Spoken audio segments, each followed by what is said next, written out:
You know you're in for a good vacation when your alarm clock is a crop duster doing dawn patrol over local agave fields.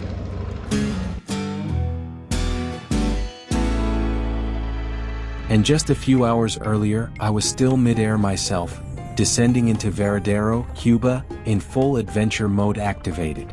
GoPro rolling, window seat locked, and dreams of sun and sand already kicking in. Hello. Okay, welcome Cuba, everybody. Are you excited about the holiday?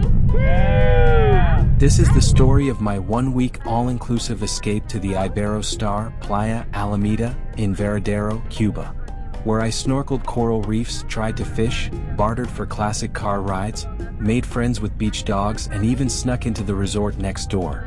Because why not? Welcome to Iberostar Playa Alameda, an all-inclusive Cuban gem tucked at the tail end of Varadero's hotel strip, where the sand is white, the drinks are strong, and if you don't come home a little sunburnt, you did it wrong. I booked 1 week here, direct from Toronto Pearson, all in for 1,200 Canadian dollars per person. That includes flights, food, drinks, and 7 days of living my best flip-flop life. Let's talk about the real stars of this resort: the food, the drinks, and the surprisingly talented herons. First off, the food? Legitimately great. Cuban-style shredded pork, warm bowls of hearty Cuban soup, and every lunch featured a charcoal grill by the pool. One day it was lamb, the next day chicken, then beef. It was like a rotating meat parade, and I was front row with a fork. And let's not forget the snacks between meals, because at an all-inclusive, between meals is a lifestyle. And for drinks, oh, we had options. Classic piña coladas, Spanish coffees, and one of my personal favorites, iced coffees that somehow made me feel both caffeinated and on vacation. They also had crystal beer on draft, served cold and crisp. And of course, the cocktail that wins every popularity contest, the always classy, questionably named Sex on the Beach.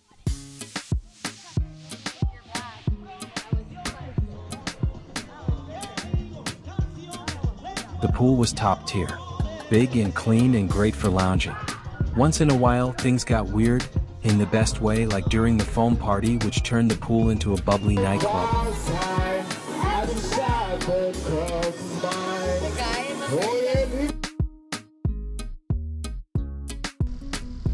Behind the pool was a peaceful little pond filled with turtles, fish, and birds. Every time we tossed in a piece of bread, a gang war broke out between the baby fish and the heron birds who were clearly running the place. Nature is wild. Bread is currency. So whether you're sipping, snacking, or just spectating wildlife drama by the pond, this resort keeps things interesting.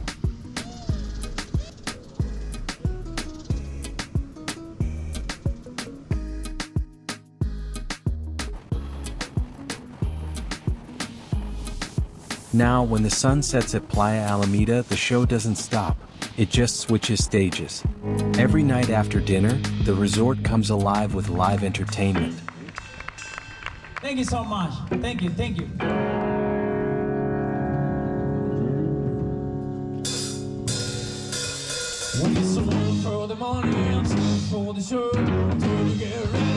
Some people come to Cuba to sleep in and sip rum by noon. I'm not one of those people. I was up before the resort even brewed coffee, walking the beach at sunrise with a couple of beach dogs who quickly became my unofficial tour guides. No leash, no collar, just chill Cuban canines with excellent taste in morning views. Are you good?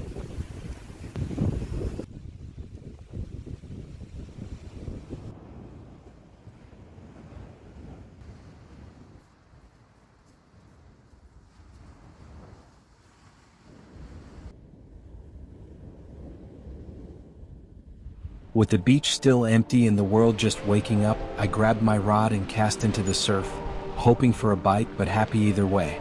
Fishing with no crowd, no pressure.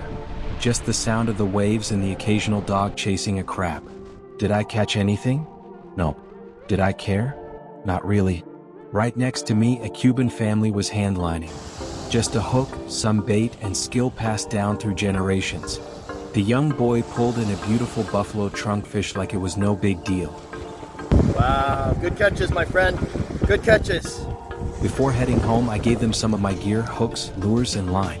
Their smiles made up for every fish I didn't catch. Eventually I sat back and lit up a Cuban cigar. Because even when you lose the fishing battle, you can still win the morning. Back to the beach.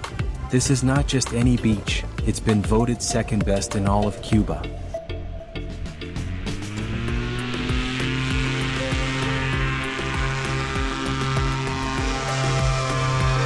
Which made me wonder, who came in first and can I go there next? But honestly, I'm not complaining. The water was like a warm swimming pool, and the sand? The kind of soft that makes you forget about your credit card bill.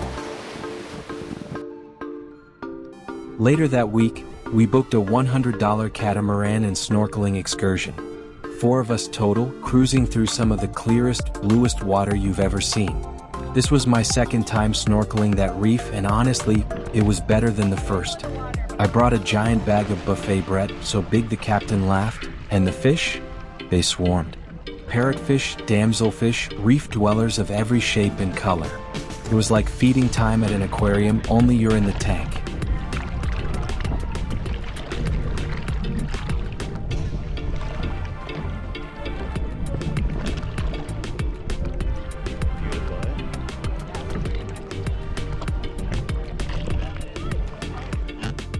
Now here's something I didn't expect at an all-inclusive beach resort: rifle shooting.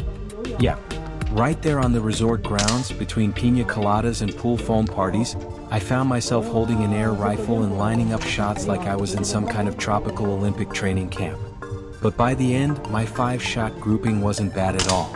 Not enough to win any medals, but definitely enough to earn a second mojito.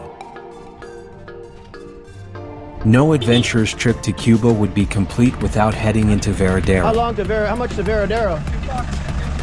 Okay, no thank you, my friend. No, all good.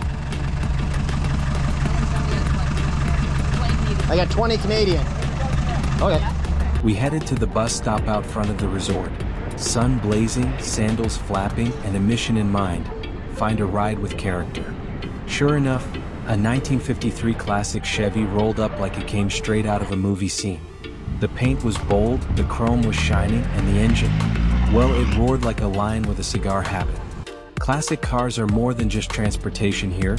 They're rolling art, living history, and somehow still more reliable than my last rental back home.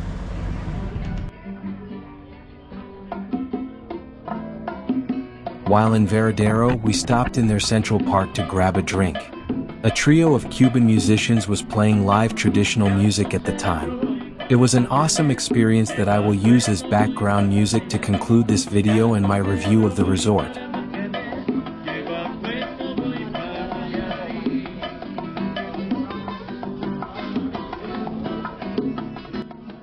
The Iberostar Playa Alameda.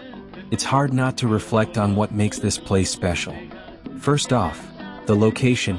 Nestled on one of the top-rated beaches in all of Cuba, with white sand so soft it could be powdered sugar and water so clear you can see your vacation tan forming in real time. The food and drink? Way better than the stereotypes. We're talking Cuban soup, shredded pork, lamb, grilled chicken, and daily charcoal grilled lunches that made you wander over by scent alone. And don't get me started on the iced coffees, pina coladas, Spanish coffees, and that dangerously drinkable crystal beer on tap. Entertainment? Every night was something new. Cuban dancers, singers, even a magician who pulled off illusions slicker than my sunscreen application. The staff? Friendly. The vibes? Chill. The foam pool party? Absolute chaos in the best way. And whether I was snorkeling coral reefs, shooting air rifles, or just sharing bread with the beach dogs, it was the kind of trip that reminded me: adventure doesn't always mean hiking mountains or diving with sharks. Sometimes it's just showing up, saying yes, and soaking it all in. I give 4.5 stars out of 5 from this adventurer, and maybe even higher with another mojito in hand. Until next time, Cuba, save me a hammock.